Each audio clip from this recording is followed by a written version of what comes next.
आज हम स्टार्ट करेंगे सेल ऑफ गुड्स एक्ट। एक बहुत ही इंपॉर्टेंट चैप्टर है आपके सीए फाउंडेशन सिलेबस में। प्लस अगर आप चेक करो तो आपके पूरे सीए करिकुलम में और कॉमर्शियल लॉ के अंदर अगर आप देखो, बिजनेस एंड कॉमर्शियल लॉ के अंदर अगर आप चेक करो तो ये एक जैसे कॉन्ट्रैक्ट एक्ट एक ऐसा लॉ है जो हर एक ट्रांजैक्शन में फिट इन होगा।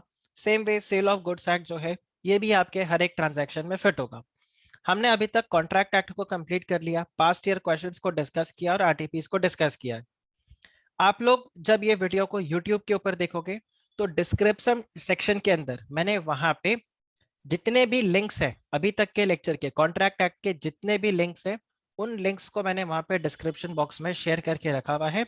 तो पिछले सारे लेक्चर्स में से कोई भी एक लेक्चर अगर आप अटेंड करना चाहो तो आप उस लेक्चर को अटेंड कर सकते हो। और अगर आप उस लेक्चर को दोबारा से अटेंड करते हो तो कमेंट सेक्शन में बस आप ये लिख देना कि इस लेक्चर में क्या टॉपिक कवर किया था हमने। That would be a good or a great help from all of you because I miss that. तो अगर आप दोबारा से कॉन्ट्रैक्ट एक्ट के वीडियोस को देखते हो तो जस्ट कमेंट सेक्शन में आप ये लिख देना कि आपने क्या टॉपिक को कवर किया था या इस वीडियो के अंदर हमने किस टॉपिक को कवर किया। इनिशियल में मैं लिख रहा था but I think later on I just lost the track. As far as the sale of goods act is concern, देखिए ये एक ऐसा लॉ है जो कि निकल के आया है कहां से? ये आया है आपके कॉन्ट्रैक्ट एक्ट से। सेल ऑफ गुड्स एक्ट ज्यादा पुराना लॉ नहीं है, इसको तकरीबन अभी 91 ईयर्स ही हुए हैं। ठीक है, ये आया था इन द ईयर 1930 और ये एक्ट आया उससे पहले सेल ऑफ गुड्स एक्ट के जो प्रोविजन थे, earlier it was part of the contract act. So earlier it was part of the contract act. ठीक है, ये कॉन्ट्रैक्ट एक्ट का पार्ट था। ठीक है, और कॉन्ट्रैक्ट एक्ट में अगर आप देखो हमने फाउंडेशन में कहां से कहां तक के सेक्शंस को कवर किया था कॉन्ट्रैक्ट एक्ट में, मैंने आपको बताया था from section 1 to section 75। Yes और no? Breach of contract, discharge of contract, हमने सेक्शन 75, 73, 74, 75 आपके लास्ट यूनिट में ये तीन सेक्शंस थे। इसके बाद में सेक्शन 76 से लेके सेक्शन नंबर 122, ये सारे सेक्शंस जो आपके हैं ये पहले कॉन्ट्रैक्ट एक्ट का पार्ट था जिसको डिलीट कर दिया गया और उसको बना दिया गया है सेल ऑफ गुड्स एक्ट। अच्छा, एक और पॉइंट अगर मैं आपको बताऊं, सीए इंटरमीडिएट में आप जब मिलोगे मेरे को या किसी भी और फैकल्टी को, जब आप सीए इंटरमीडिएट लेवल पे मिलोगे वो स्टार्ट करेंगे आपको contract act from section number 123। वहां से वो आपका ये सेक्शन शुरू होगा। तो बहुत सारे टर्म्स जो हमने यहाँ पर पढ़ा जैसे गारंटी, बेलमेंट, राइट, ये सब कॉन्ट्रैक्ट ऑफ इंश्योरेंस, ये सब आपको कहां पर, एजेंसी, ये सब आप मिलेगा आपको सीए इंटरमीडिएट लेवल पे। बट फिलहाल अगर हम सेल ऑफ गुड्स एक्ट की वापस करें तो वहां से इसको रिपील कर दिया गया था। देखो हम क्या बोलते हैं रिपील, ये वर्ड का क्या मतलब होता है, उसको वहां से रिमूव कर दिया गया और इसको बना दिया गया एक separate act. So it was repealed from the contract act and a separate law was made, or a separate act was made and this was made in sale of goods act. अच्छा, sale of goods act को कई लोग सोगा भी बोलते हैं। आप लोग please सोगा मत बोलना, सोगा मुझे बड़ा ही मतलब ऐसा लगता है कि वो गवारो जैसा साउंड करता है, सोगा। फिर आता है पेमेंट ऑफ ग्रेचुइटी एक्ट तो पोगा, सोगा, पोगा, ये सब मतलब बहुत ही वियर्ड लगता है। But anyway, nothing wrong with that, but मुझे थोड़ा सा ये स्टूपिड साउंड करता है। तो आप देखिए, पर मैं लिख रहा हूँ यहाँ पे सोगा ही, ओके। बट एनीवे वो इसलिए क्योंकि इतना अगर मैं सेल ऑफ गुड्स एक्ट लिखने बैठूंगा तो काफी टाइम लगेगा। Anyway, let's come back to this. Sale of goods act की अगर मैं बात करूं तो सेल ऑफ गुड्स एक्ट एक ऐसा लॉ है, this is a specialised law. It's a specialised law of contract. Sir क्या बोले? एक मिनट वापस से फरमाइए। देखो यहां पर क्या है, it's a specialised law of contract. For which contract? For specific type of contract. It's for specific type of contract. देखो नाम से क्या है, सेल ऑफ गुड्स एक्ट। एक सेलर होगा एक बायर होगा, यस और नो? जब सेल ऑफ गुड्स एक्ट का बात हो रहा है तो लॉ के नाम से क्या लग रहा है, एक सेलर होगा एक बायर होगा। सेलर गुड्स को बाय करेगा, जैसे गुड्स को सेल करेगा, बायर गुड्स को बाय करेगा। आप मुझे बताओ क्या ये कॉन्ट्रैक्ट है कि नहीं है कि नहीं? तो ये स्पेसिफिक टाइप, मतलब वो सारे कॉन्ट्रैक्ट जहां पर क्या इन्वॉल्व होगा, there will be involvement of sale of goods. ये सिर्फ उसको कवर करेगा जहां जहां पे सिर्फ सेल ऑफ गुड्स रहेगा, उसको सेल ऑफ गुड्स एक्ट यहां पर कवर करेगा। There will be one buyer, there will be one seller. Sir क्या इस पूरे एक्ट में कॉन्ट्रैक्ट एक्ट का कोई रोल है क्या? बिल्कुल है। आप यहां पर सिंपल सा पॉइंट ध्यान रखना, जहां पर भी देखो कोई भी प्रोविजन आता है, देखो मैं आपको एक फ्लो चार्ट जैसा बना के देता हूं। सो यहाँ पे कोई लेट्स से सिचुएशन आ गया, there is a situation, okay, there is a situation. इस सिचुएशन के लिए, सिचुएशन किसके अंदर, with respect to the sale of goods, there is a situation with respect to the sale of goods only, okay. अब आप यहां पर अगर एक चीज को चेक करो तो लॉ क्या बोलता है, देखो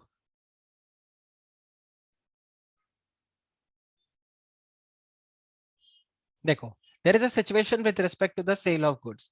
आप सबसे पहले किसको चेक करोगे, आप चेक करोगे सेल ऑफ गुड्स एक्ट को। क्या सेल ऑफ गुड्स एक्ट कुछ स्पेसिफाई करता है? Does it specify anything? Answer is yes. तो क्या एप्लीकेबल हो जाएगा आपके लिए, sale of goods act applicable हो जाएगा। और अगर सेल ऑफ गुड्स एक्ट उसके लिए कुछ स्पेसिफाई नहीं करता तो वहां पर कौन चलेगा, वहां पर चलेगा कॉन्ट्रैक्ट एक्ट। आप बताओ, इज दिस क्लियर? क्या आप इस चार्ट को समझ पा रहे हो, ये जो मैंने यहाँ पे बनाया, कि कोई एक सिचुएशन आएगा, उस सिचुएशन के लिए क्या सेल ऑफ गुड्स एक्ट ने कुछ स्पेसिफाई करके रखा हुआ है या नहीं? अगर सेल ऑफ गुड्स एक्ट ने कुछ स्पेसिफाई किया हुआ है तो आप क्या बोलोगे, ये आपका सेल ऑफ गुड्स एक्ट के जो भी प्रोविजंस है वही एप्लीकेबल होंगे। और अगर साइलेंट है तो फिर आप कॉन्ट्रैक्ट एक्ट को फुलफिल यहां पर करोगे। जैसे एक बहुत ही बेसिक सा एग्जांपल मैं आपको यहां पर देता हूं। आपको स्क्रीनशॉट लेना हो तो आप स्क्रीनशॉट ले लेना, अदरवाइज आगे तो आप इस चीज को समझ ही पाओगे एग्जाम्पल को। जैसे एक सिंपल एग्जाम्पल देता हूँ, यहाँ पे मैं बोलता हूँ let's say Ram enters into contract, okay, Ram enters into the contract. और किस चीज का कॉन्ट्रैक्ट है, to cell 1000 kg of rice, okay, at the rate ₹30 per kg, okay, and this will be sold to let's say Sita, okay। अब आप ये देखो, there is one seller, Ram is a seller here, okay, Sita is a buyer here। पर क्या seller और buyer होने से sale of goods act applicable हो जाएगा आपके ऊपर? क्या सिर्फ सेलर और नहीं, सेलर और बायर के अलावा आपके लिए सबसे इंपॉर्टेंट होगा क्या यहाँ पे गुड्स है या नहीं। तो हमें सबसे पहले ये चेक करना पड़ेगा, क्या ये जो राइस है क्या ये गुड्स के डेफिनेशन में फॉल करता है या नहीं। अगर ये गुड्स के डेफिनेशन में फॉल करता है तो आप बोलोगे sir sale of goods act लगा दो। और अगर लॉ बोलता है नो, गुड्स के डेफिनेशन में राइस नहीं है, तो फिर आप क्या बोलोगे, सर कॉन्ट्रैक्ट एक्ट लगाओ। आया समझ में? राइट। फिलहाल फिलहाल ये गुड्स के डेफिनेशन में आता है तो सर हमारे लिए सेल ऑफ गुड्स एक्ट ही एप्लीकेबल है। अच्छा, ओके, ठीक है सर, कोई दिक्कत नहीं, हमारे पास क्वांटिटी भी है और हमारे पास यहाँ पे प्राइस भी है, राइस का प्राइस, ठीक है। ये ₹30 पर केजी, ये क्या बन गया, ये क्या बन गया, consideration, correct, this is consideration. अच्छा, ये कंसिडरेशन मनी में है या काइंड में? This is in money. आप ध्यान रखना, if the consideration is in money तो आपके लिए sale of goods act applicable होगा। अगर आपका कंसिडरेशन काइंड में हो गया तो फिर वहां पे सेल ऑफ गुड्स एक्ट नहीं लगेगा। वहां पर प्रोविजंस किसके लगेंगे? वहां पर प्रोविजन लगेगा कॉन्ट्रैक्ट एक्ट का। Guys clear? तो जैसे मैंने बोला, सिर्फ बायर सेलर होना जरूरी नहीं है। सेल ऑफ गुड्स एक्ट के अंदर अगर आपको फॉल करना है तो यहां पर आपके पास एक तरफ बायर होगा, एक तरफ इसके साथ में आपका सेलर होगा। दूसरा, बायर सेलर क्या कर रहे होंगे? ये गुड्स में डील कर रहे होंगे। ये गुड्स का कंसिडरेशन क्या होगा? Consideration would be in money. Money consideration होना चाहिए। आप मुझे बताओ, should consideration be adequate? Should consideration be adequate और consideration should be something in return? Something in return. Consideration should be something in return, it need not be adequate. तो देखो, cell of goods act यहां पर बोलता है money consideration होना चाहिए, ठीक है। आप अगर बार्टर करते हो तो इन दैट केस फिर सेल ऑफ गुड्स एक्ट के प्रोविजंस मत लगाओ, फिर आपको लगाना है तो आप अपना कॉन्ट्रैक्ट एक्ट के प्रोविजंस को लगाओ। But sale of goods act ये नहीं बताता कि कंसिडरेशन शुड बी एडिक्वेट और consideration should not be adequate. तो उसके लिए आप किसको चेक करोगे? उसके लिए आप चेक करोगे कॉन्ट्रैक्ट एक्ट को, ठीक। Guys clear? राइट। अच्छा, who can be buyer, who can be seller? Sale of goods act इसके बारे में भी कुछ नहीं बताता। सेल ऑफ गुड्स एक्ट इसके बारे में कुछ नहीं बताता, who should be buyer, who should be seller. Sale of goods act बस खाली क्या बोलता है? There should be buyer, there should be seller.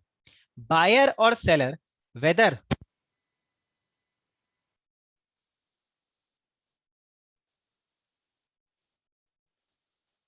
Weather they are competent to enter into the contract or not, ये कौन बताएगा?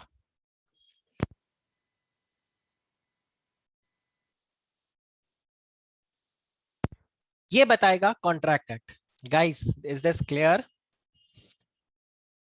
Right. देखो, थोड़ा मोड़ा शायद अगर आपको अगर समझ में आया है तो भी काम आ जाएगा। जैसे मैंने आपको,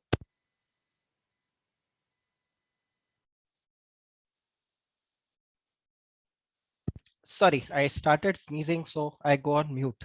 एनीवे, हमने यहाँ पे देखा कि कौन से कॉन्ट्रैक्ट कवर होंगे।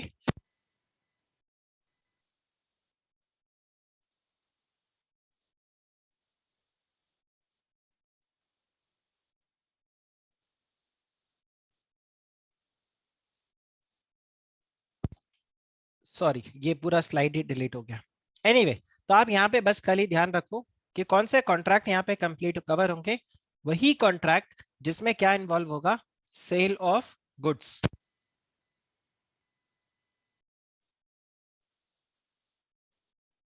और अगर sale of goods act silent है तो वहां पर आप किसको फॉलो करना? Contract act. जैसे कंसिडरेशन के लिए sale of goods act specify करता है that the consideration should be in the money form, but who is competent to contract? ये कौन बताएगा? ये बताएगा कॉन्ट्रैक्ट एक्ट, क्योंकि सेल ऑफ गुड्स एक्ट उसके लिए साइलेंट है।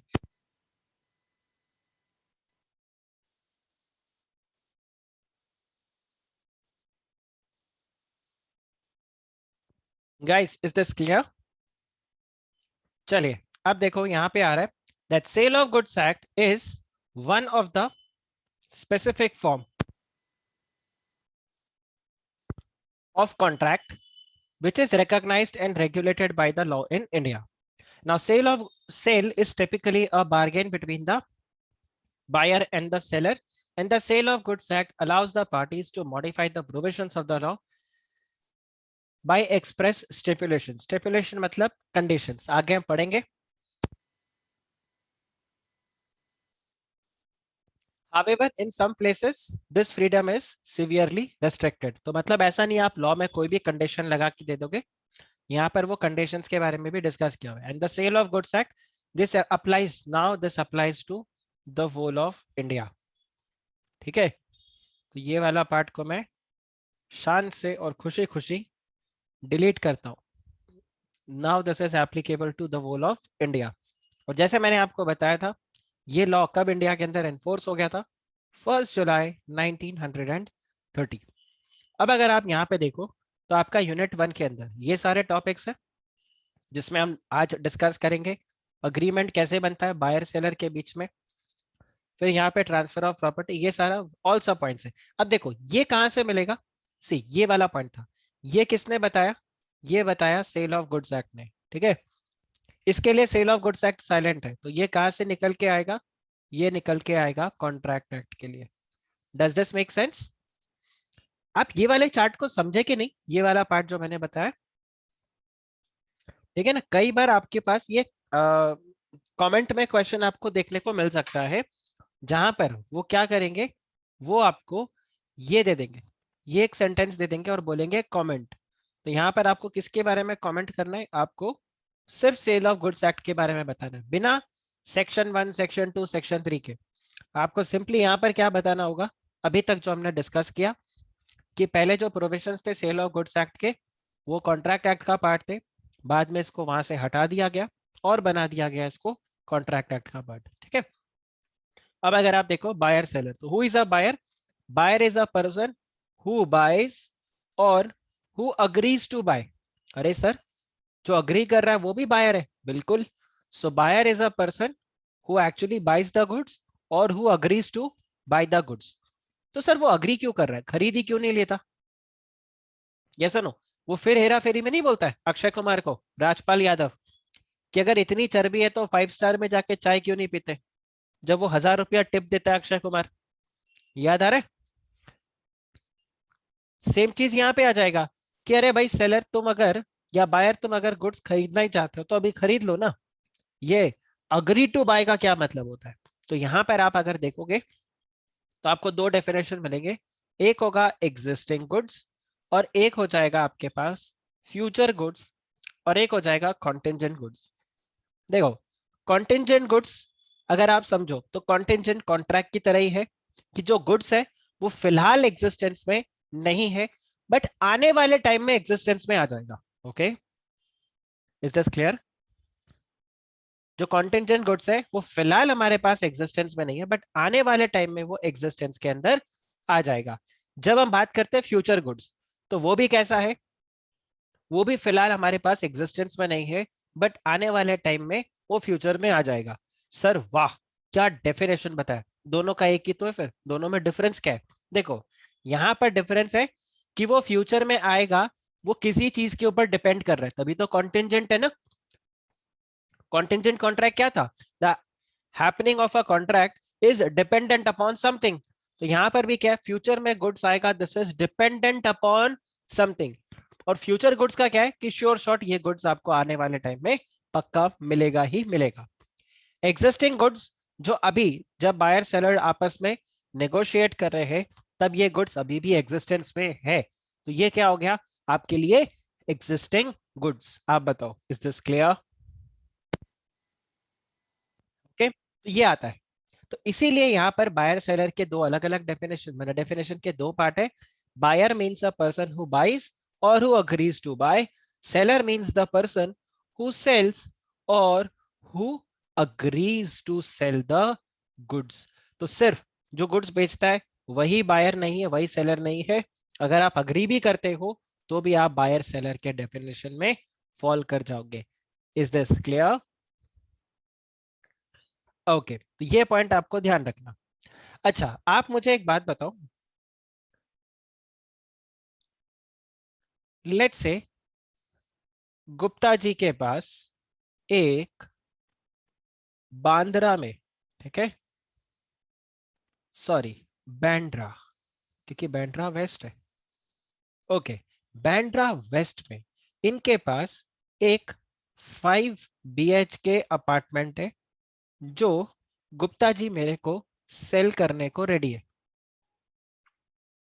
He wants to sell it to me. आप मुझे बताओ, क्या गुप्ता जी सेलर हुए? क्या गुप्ता जी सेलर हुए? हाँ, नो सर, हाँ सर। अग्रीड मतलब हाँ हाँ ऑब्वियसली, मतलब अगर वो बेचने को अग्री हुए हैं मतलब मैं खरीदने को अग्री हूँ। Why no, why yes.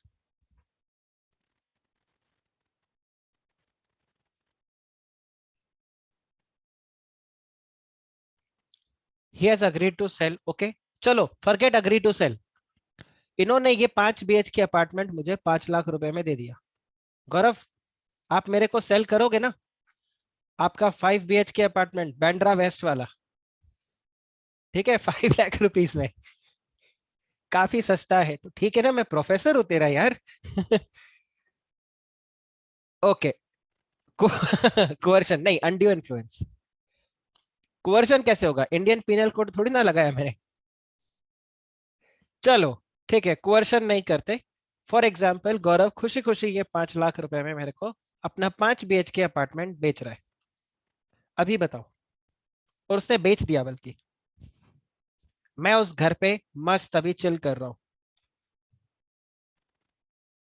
आज जैसा वेदर है ऐसा वेदर हो रहा है, और बालकनी में मस्त मैं कॉफी मग लेके मैगजीन पढ़ रहा हूँ। अब बताओ, क्या गौरव सेलर है, मैं बायर हूँ?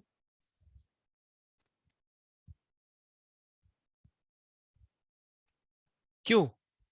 Very good. मैं यही पॉइंट पे आप लोगों को लेके आना चाहता था।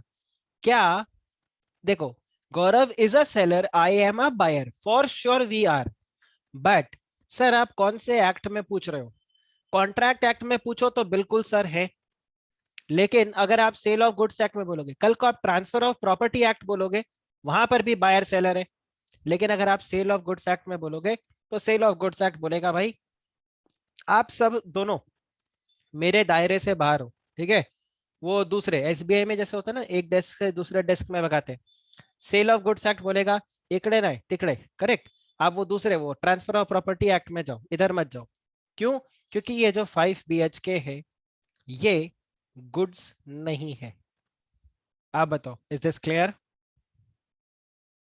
अच्छा, ठीक, ये एक जानबूझ के मैंने पॉइंट आप लोगों को बताया। तो जो मैंने आपको बिल्कुल स्टार्ट में बोला था कि सिर्फ बायर सेलर होना जरूरी नहीं है, आपको ये देखना होगा कि वो किस चीज में डील कर रहे हैं। ओके, अगला आप देखो यहाँ पर आता है लेट्स से। सो ये आपका केस 1 था। गौरव और मैं हम फिर से कॉन्ट्रैक्ट करते हैं, ठीक है। और हम कॉन्ट्रैक्ट करते हैं let's say 10,000 kg of potato. अब बताओ, अभी ये मत बोलना प्राइस नहीं बताया, लो प्राइस भी दे दिया यहाँ पे, at the rate 25 rupees per KG. अब बताओ, क्या गौरव सेलर है, मैं बायर हूं? Answer is yes. तो यहां पर मैं टिक लगा सकता हूं, yes, yes, I am a buyer, okay, and Gaurav is the seller. क्यों? बिकॉज सर यहाँ पे जो अंडरलाइंग कमोडिटी है वो क्या है? वो है गुड्स। बताइए, इज दिस क्लियर? चलो, थर्ड सिचुएशन। गौरव मुझे बोलता है सर आप 1000 kg मेरे से पोटैटो ले लो, मेरे फार्म में पोटैटो ग्रो करता है, और आप बदले में मुझे लेट्स से 700 kg अनियन दे दो।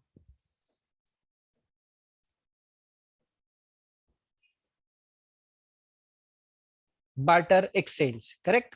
हमने ये रेशो निकाला और हमने बोला चलो हिस्ट्री में लोग जैसे ट्रेड करते थे वैसे ट्रेड करते हैं। मैं आपको अनियन देता हूं, आप मुझे पोटैटो दो। अब बताओ, क्या गौरव सेलर है? Answer is no. व्हाई? क्योंकि सर इवन दो गुड्स है यहाँ पे, हाँ, बिकॉज यहाँ पे मनी ट्रांजैक्शन नहीं हो रहा सर।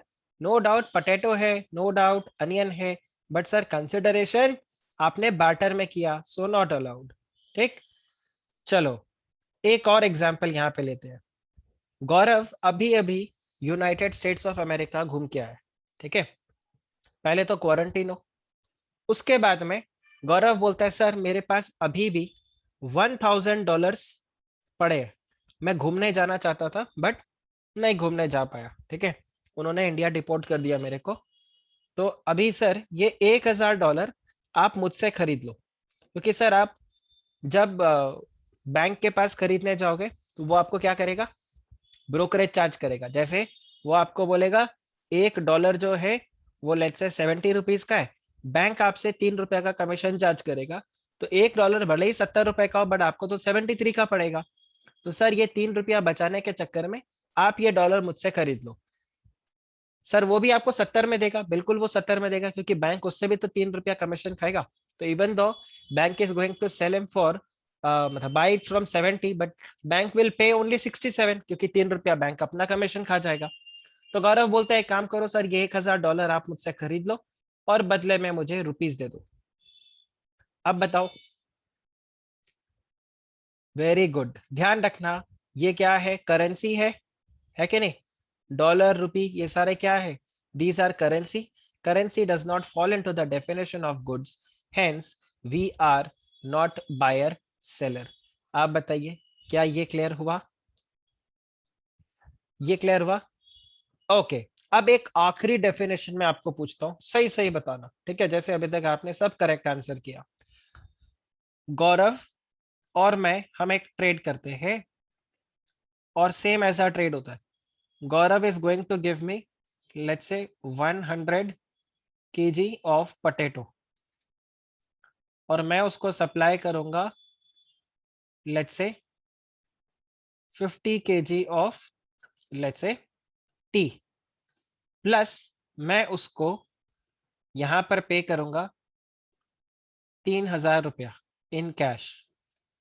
अब बताओ क्या हम बायर सेलर है। ओके, तो क्या बोलोगे कि सर 100 kg पोटैटो में थोड़ा कवर होगा, बचा हुआ कवर नहीं होगा।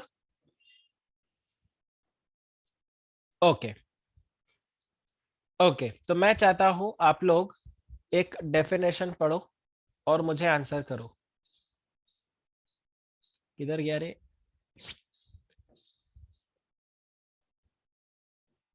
अरे जस्ट अ मिनट।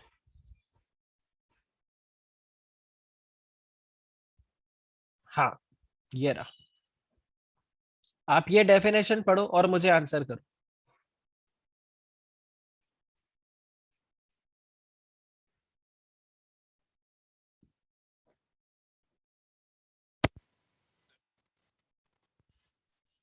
ध्यान रखना, अगर थोड़ा भी मनी इन्वॉल्व है ना तो भी वो किस में कवर हो जाएगा, तो भी ये पूरा का पूरा ट्रांजैक्शन कवर हो जाएगा। फॉरगेट 3000, अगर इसमें हम ₹3 भी इन्वॉल्व कर देना तो भी क्या हो गया, ये मनी कंसिडरेशन इन्वॉल्व हो गया इसमें। आया आपको समझ में। और अगर मनी इन्वॉल्व हो गया तो फिर ये क्या बन जाएगा आपके लिए, सेल ऑफ गुड्स एक्ट का पार्ट हो जाएगा। Guys is this clear. Okay, चलिए तो फिर हम यहाँ पर आगे बढ़ते हैं और आप देखो यहाँ आपको क्या बताया, गुड्स। तो goods means every kind of movable property other than actionable claims. Actionable claims मतलब जो मुझे पैसे लेने हैं, मुझे पैसे मिलने हैं, उसको हटा दो। And also money, and it includes stock and shares, growing crops, grass, and things which are attached or forming part of the land which are agreed to be severed before the sale or under the contract of sale। तो आप ये जो definition है इसको देख लो। Goods के definition में थोड़ा सा इंपॉर्टेंट है। गुड्स के डेफिनेशन में goods means every kind of movable property. 5 BHK apartment Bandra वाला इमूवेबल प्रॉपर्टी था। Other than actionable claims and money in circulation, ध्यान रखना रुपया नहीं बोला है, डॉलर पाउंड सब कवर हो जाएगा। तो ये दोनों आपके गुड्स के डेफिनेशन में नहीं आते, ये सारे आते हैं stock and shares, crops, grass और थिंग्स विच आर फॉर्म्ड। तो सपोज करो गाजर, गाजर जमीन के अंदर उगता है, राइट। ये गाजर है, तो ये तो जमीन का पार्ट ही है।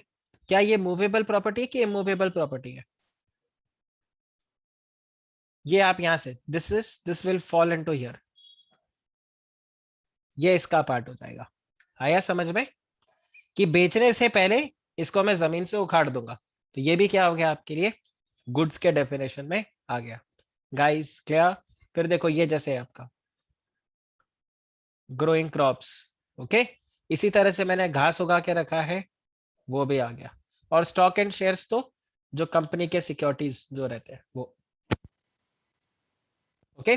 ध्यान रखना सिर्फ स्टॉक एंड शेयर्स बोला है। आपको एक होमवर्क क्वेश्चन मैं देता हूं, क्या डिबेंचर गुड्स है? क्या डिबेंचर भी गुड्स के डेफिनेशन में फॉल करेगा क्या? यह आपको होमवर्क क्वेश्चन में देता हूं, अगले लेक्चर के अंदर आप इसका आंसर ढूंढ के रखना, फिर मैं आपको बताऊंगा कि क्या डिबेंचर गुड्स के डेफिनेशन में फॉल करेगा या नहीं। फर्दर देखो, गुड्स को 3 एरिया में क्लासिफाई किया हुआ है। एक होता है जिसको हम बोलते हैं एग्जिस्टिंग गुड्स, एक होता है जिसको बोलते हैं फ्यूचर गुड्स, एक होता है जिसको हम बोलते हैं कॉन्टेंजेंट गुड्स। अभी देखो मैंने आपको बेसिक यहाँ पे बता दिया कि एग्जिस्टिंग गुड्स मतलब जो गुड्स आप अभी कॉन्ट्रैक्ट कर रहे हो उस वक्त एग्जिस्ट करता है तो एग्जिस्टिंग गुड, फ्यूचर में आएगा तो फ्यूचर गुड्स, फ्यूचर में आएगा कि नहीं आएगा depends upon something, contingent goods. अब एग्जिस्टिंग गुड्स 3 कैटेगरी में है, specific goods, ascertained goods, unascertained goods. अब ध्यान रखना ये दोनों अगर आप देखो, these two are almost same. तो सर दो अलग अलग क्यों बना के रखा है? देखो एक शब्द यूज किया गया है कोर्ट के थ्रू, एक शब्द यूज किया गया है लॉ के अंदर, तो इसलिए दो अलग अलग टर्म्स है बट दोनों का मीनिंग सेम रहता है। और अनएसर्टेन गुड्स तो एग्जिस्टिंग वाला दो रहेगा, एसर्टेन और अनएसर्टेन, या फिर स्पेसिफिक एंड अनएसर्टेन। अब देखो इसका क्या मतलब है, ये एक मेरा चॉकलेट का दुकान है, ठीक है। तो आप वो देखते हो जब आइसक्रीम लेने जाते हैं बास्किन रॉबिन्स में, वो फ्रिज रहता है ना, और आप फिर उसको बताते हो ये वाला ट्राई करवाओ, वो ब्राउन वाला चॉकलेट, ये व्हाइट वाला, ऐसे आप बोलते हो, राइट। तो ये इस तरह से बॉक्स है मेरे पास, और इस बॉक्स में आके आप मुझे क्या बोलते हो, सर प्लीज मुझे ये दो पिंक वाले चॉकलेट्स चाहिए, मुझे ये दो पिंक वाले चॉकलेट्स चाहिए, ठीक है, ये वाले दो पिंक वाले चॉकलेट्स, या आप ऐसे बता दो ये पिंक वाले। अब मुझे मैं आपको ये वाले दो चॉकलेट पकड़ाऊं, या आपको ये वाले चॉकलेट पकड़ाओ, ये वाला पकड़ाओ, बात तो एक ही है, राइट। आपने मुझे बोला ये वाला पिंक वाला चॉकलेट्स आप मुझे दे दो। अब आपको दो चॉकलेट दे रहे थे, आउट ऑफ कितना, 1 2 3 4 5 6 7, ठीक है, और भी अगर होंगे, देखो out of 7 I have to give any 2 to you, yes और नो? अच्छा, क्या आपको पता है मैं कौन से दो पीस आपको उठा के देने वाला हूं?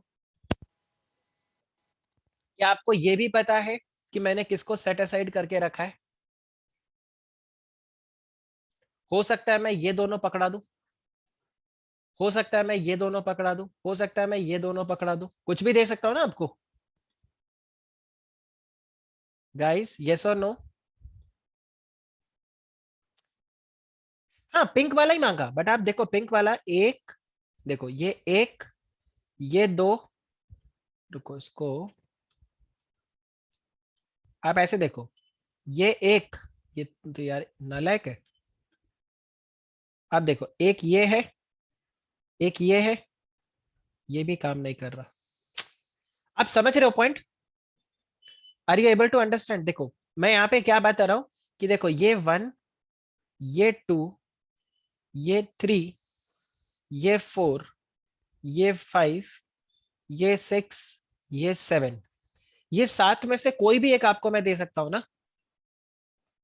हो सकता है मैं 4 एंड 7 आपको दे दूं, हो सकता है 7 एंड 6 आपको पकड़ा दूं, हो सकता है 1 एंड 5 दूं, हो सकता है 2 एंड 5 दूं, हो सकता है 1 एंड 3 दूं, हो सकता है 3 एंड 4 दूं, कोई भी आपको पकड़ा सकता हूं। सो आप ये देखो, out of 7 I can give you any 2, yes और नो? थोड़ा सा देखो ये वियर्ड तरीके से आपको साउंड करेगा, बट जस्ट अंडरस्टैंड कि कॉन्सेप्ट आपको बिल्कुल फिर एकदम क्रिस्टल क्लियर हो जाएगा, ठीक है, इसलिए मैं ये उठपटांग तरीके से आपको बता रहा हूं। क्या ये चॉकलेट्स जब हम कॉन्ट्रैक्ट कर रहे हैं उस वक्त एग्जिस्ट करता है या नहीं करता? कर रहा है, करेक्ट। तो पहला पॉइंट तो हमारा ये हो गया कि क्या ये एग्जिस्टिंग गुड्स है या फ्यूचर गुड्स है या कॉन्टेंजेंट गुड्स है। तो हम बिल्कुल क्लियर है कि ये जो 7 चॉकलेट्स है या जो 2 पिंक चॉकलेट्स आपने मुझे बोला, ये क्या है, एग्जिस्टिंग गुड्स है कि नहीं? क्योंकि जब हम कॉन्ट्रैक्ट कर रहे हैं तब ये गुड्स मेरे पास अभी भी स्टॉक में है। लेकिन आपको ये नहीं पता out of 7 which 2 I am going to give it to you. तो आप अभी क्या बोलोगे, द गुड्स आर अनएसर्टेन्ड। अब क्या बोलोगे, the goods are unascertained. Why unascertained? Because I don't know which two piece you are going to pick up and you are going to give it to me. अरे clear guys, clear. तो ये हमारे लिए सबसे पहला जो point था वो डाउट तो क्लियर ही हो गया, that the goods are existing. ठीक है। अब एग्जिस्टिंग के अंदर पहला क्या है, पहले में मैंने बोला ये है अनएसर्टेन गुड्स। फिर मैंने क्या किया, फिर मैंने यहां पर आपको डिसाइड किया और मैंने आपको बोला I am going to give you number 4 and number 7। ठीक है। तो मैंने नंबर 4 और नंबर 7 को मैंने क्या कर दिया, उसको सेट असाइड कर दिया। क्या अब आपको पता है कौन से 2 पीस आपको मिलने वाले हैं? अब ये सेट असाइड कौन कर सकता है, ये सेट असाइड कर सकता है लेट्स से या तो बायर या फिर हो सकता है सेलर ही इसको सेट असाइड कर दे, कोई भी इसको सेट असाइड कर सकता है। और जब ये गुड्स सेट असाइड हो जाएगा तो हम क्या बोलेंगे, these goods are ascertained goods. बताओ क्या ये क्लियर हुआ? ये क्लियर हुआ? आप जब किसी स्टोर में जाते हो, अपने घर के पास किसी भी ऐसे ग्रोसरी स्टोर में आप जाते हो, उनको आप ऐसे जाकर बोलते हो अंकल वो बिस्किट का पैकेट आप देना। आप देखते हो वहां पे बहुत सारे बिस्किट के पैकेट होते हैं, आपने जैसे उनको बोला अंकल एक वो ओरियो वाला बिस्किट का पैकेट आप देना, वहां पे बहुत सारे ओरियो के बिस्किट के पैकेट है। तो अभी जब तक आपका एक पर्टिकुलर पीस अलग से उन्होंने सेट असाइड नहीं किया, तब तक गुड्स क्या है, अनएसर्टेन गुड्स। जैसे ही गुड्स को सेट असाइड कर दिया गया, अभी गुड्स क्या है, एसर्टेन्ड। आप बताओ इज दिस क्लियर? आपने लेट्स से बिग बास्केट से 10 किलो आटा ऑर्डर किया, आशीर्वाद 10 किलो आटा आपने ऑर्डर किया। आपको नहीं पता कौन से आटे का पैकेट आपके घर पे आएगा, आपको ये पता है आशीर्वाद आटा आएगा, लेकिन कौन सा पैकेट आएगा वो आपको नहीं पता। तो आप क्या बोलोगे, गुड्स आर अनएसर्टेन्ड। और जैसे ही गुड्स आपके घर पे डिलीवर होगा, आप बोलोगे अब मुझे पता चल गया कि यही वाला पैकेट मेरे घर पे आने वाला है। तो वो क्या बन गया, एसर्टेन्ड गुड्स। इज दिस क्लियर और नॉट? इज दिस क्लियर और नॉट? राइट। तो देखो लॉ में बेसिकली यहाँ पर जो एसर्टेन्ड और स्पेसिफिक गुड्स के बीच में डिफरेंस होता है वो इस तरह से रहता है कि बायर ने खुद से पिकअप कर लिया तो उसको स्पेसिफिक बोल देते हैं, और सेलर ने कर दिया तो उसको एसर्टेन्ड बोलते हैं। हालांकि ऐसा है नहीं, बट इस तरह से कई बार इसको लोग समझते हैं। अदरवाइज दोनों ही केस में आंसर इज सेम। यहां पर आप क्या बोलोगे, दिस इज एसर्टेन्ड गुड्स और this is specific good, because you know which particular piece you are going to get. Guys, is this clear? अच्छा, अब हम बात करते हैं, ये वैसे 3 डायग्राम है, ठीक है, मैंने ऐसे 3 डायग्राम बना के रखे एक एक को आपको समझाते हुए। यहां पर आपने मुझे बोला सर मैंने तो वो ब्लू कलर का चॉकलेट आपको बोला था, वो वाला चॉकलेट कहाँ है? आया आपको समझ में? कई बार होता है हम आइसक्रीम खाने के लिए जाते हैं बास्किन रॉबिन में या किसी भी जगह, उनको बोलते हैं अंकल वो वाला फ्लेवर, वो बोलते हैं नहीं वो तो अभी स्टॉक में नहीं है कि नहीं? तो आपने यहाँ पे ब्लू कलर का चॉकलेट यहाँ पे बोला अंकल वो ब्लू कलर वाला चॉकलेट यहाँ पे नहीं है। अंकल बोलते हैं नहीं वो तो नहीं है, वो शाम को आएगा, कल आएगा, ऐसे आएगा। So this blue colour chocolate at present this is not available. If this is not available, ये ब्लू कलर का चॉकलेट क्या बन गया, ये बन गया फ्यूचर गुड्स। आप बताओ इज दिस क्लियर? अच्छा, तीसरा एग्जांपल हम अगर यहां पे देखें तो ये आपको दिख रहा है, ये अगली बार से मैं डायग्राम कुछ और लूंगा।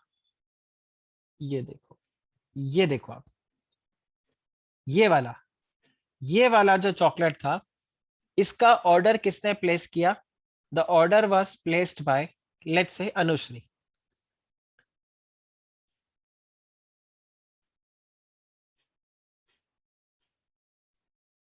अनुश्री ने इसको प्लेस किया था ऑर्डर को, और मैं सेलर हूं। मैंने अनुश्री को बोला था इसका डिलीवरी आप शाम को 5 बजे तक ले जाना।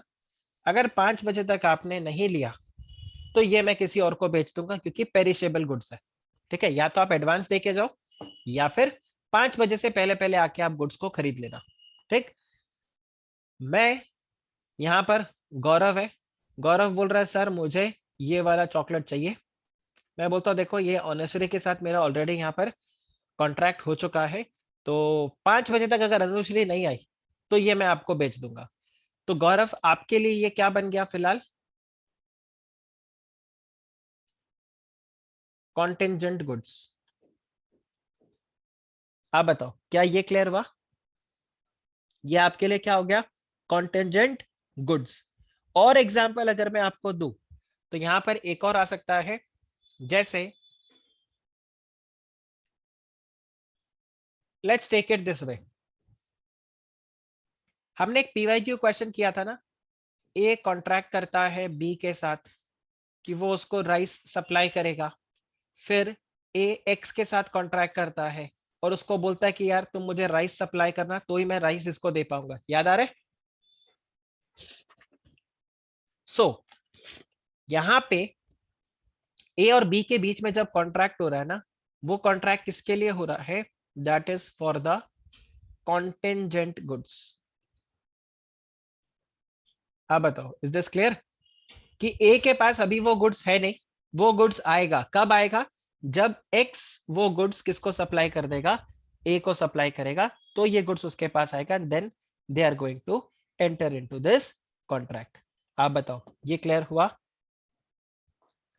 राइट, ये देखो existing goods, so specific goods which are identified and agreed upon at the time of the contract of sale. Same way ascertained goods, तो ये भी आपका सेम है, बस खाली देखो यहाँ पर क्या है, the word ascertained goods, this is not defined in the act but this has been judicially interpreted। तो कोर्ट ने यहाँ पर इसको इंटरप्रेट किया है। तो ये देखो, where from the lot or out of the large quantity of unascertained goods the number or quantity contracted is identified, such identified goods are called as ascertained goods। और unascertained goods क्या हो जाएगा? Goods which are not specifically identified or ascertained at the time of making into the contract, unascertained goods, they are indicated or defined by description or by sample। जैसे A agrees to sell to B 1 packet of salt out of a lot of 100 packet, तो उसको नहीं पता कौन सा packet यहाँ पे pickup होगा। ठीक है, तो ये आपके लिए क्या बन जाएगा? तो बेसिकली सिनेरियो कैसा रहता है? इट इज अनएसर्टेन गुड्स, और अनएसर्टेन से वो क्या बन जाएगा? Ascertain goods. बताइए इज दिस क्लियर? सिमिलरली आप यहाँ पे देखोगे future goods. So future goods के लिए the for the agreement for a sale of future goods is always an agreement to sell, there is never an actual sale because a man cannot transfer what is not in existence। okay, अब अगर आप यहीं पे देखो contingent goods, so यहाँ पर क्या हो जाएगा? it is a future goods only but contingent contract में यहाँ पर क्या होता है? the property does not passes on to the buyer at the time of contract because it is dependent upon something, right? जैसे A agree करता है to sell to B a Picasso painting provided he is also able to purchase it from the present owner। guys this is clear? Right, अब यहां से हम लोग cover करेंगे हमारे नेक्स्ट लेक्चर के अंदर। Okay, from here we will start from our next lecture. So that's it for your today's lecture. Take care, bye bye.